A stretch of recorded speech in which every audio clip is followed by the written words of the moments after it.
តោះដំណើរកំសាន្តទៅចំការថ្នងទាំងអស់គ្នាដែលចំការថ្នងនោះគឺស្ថិតនៅក្នុងរមណីយដ្ឋាន 7NG ដែលស្ថិតនៅក្នុងក្រុងអរិចស័ក្តិហើយឥឡូវនេះយើងកំពុងតែធ្វើដំណើរនៅលើស្ពានជ្រោយចង្វាដោយសារតែខ្ញុំអត់បានជិះទៅតាមដងអរិចស័ក្តិទេខ្ញុំជិះតាមជ្រោយចង្វាហើយខ្ញុំចុះមកដល់ទៅកោះញ៉ាតៃចានេះកំពុងតែនៅលើដងចាទឹកនៅអត់ទាន់ស្រកឡើយទេនេះមានឡានមានអីបងប្អូនយើងឆ្លងទៅកោះញ៉ាតៃចានេះគឺខ្ញុំជិះមកដល់កោះញ៉ាតៃហើយនេះដើមថ្នោតនេះស្អាតនៅចំកណ្ដាលល្អមែនទែនគេអត់កាប់ចោលទេហើយជិះមកដល់ហើយនេះគឺមកដល់កន្លែងផ្សារកោះញ៉ាតៃចាយើងហួបផ្សារហើយប៉ុន្តែនៅតែមានដើមថ្នោតចានៅកណ្ដាលជាសួនហើយយើងជិះសងខាងអញ្ចឹងស្អាតមែនទែនចាគេនៅអភិរក្សហើយយើងក៏ជិះមកដល់ចាខ្ញុំភ្លេចឈ្មោះបាត់ហើយនេះដអីប៉ុន្តែដឹងថាដនឹងឆ្លងទៅ 7NG ទៅចំការថ្នុកនឹងចា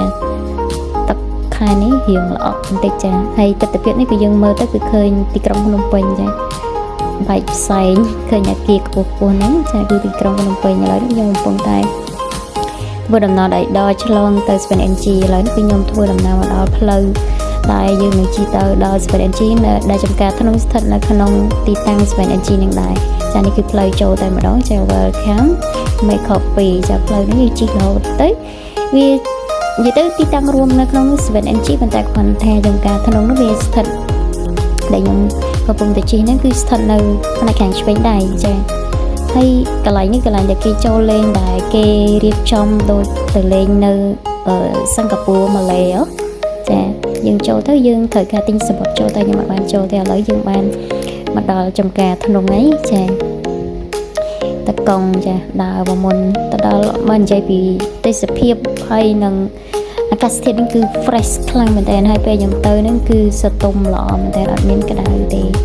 តែសូមបញ្ជាក់ថាទៅនេះមិនទៅដើរលេងទេគឺទៅធ្វើការអត់មានបានថតរូបអីស្អាតៗអីទេចាទៅធ្វើការទេចាការងារសាលាសាលាពេលចឹងហៅកន្លែងធ្វើការឲ្យលំហែគួរតិចកុំឲ្យ stress ពេកហើយគេមានកញ្ចុះច្រើនចាកញ្ចុះហ្នឹងគេគិតទៅតាមតម្លៃហ្នឹងតែបើសិនជាយើង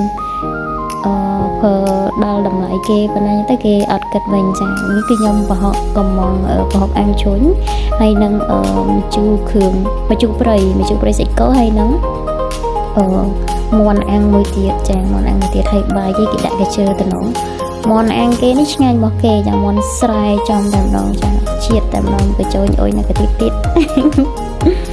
ចាហើយមាន់អាំងគឺយើងជ្រលក់ទៅឆ្ងាញ់ហើយចា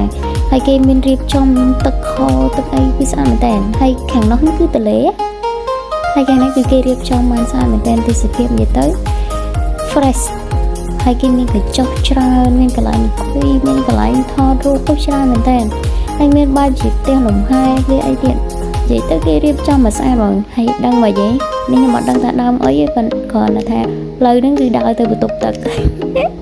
ទៅផ្លូវដើរទៅបន្ទប់ទឹកគេឡើងអេមចាអង្គុយធ្វើfresh មាត់ទឹកថ្លាឆ្វង់បើសិនជាមានសទួចពពកត្រីអាចបានត្រីទៀតចាទឹកហ្នឹងគឺទឹកទន្លេចា fresh តែម្ដងចាទឹកឡើងថ្លាអរគុណច្រើនជួបគ្នាវីដេអូក្រោយ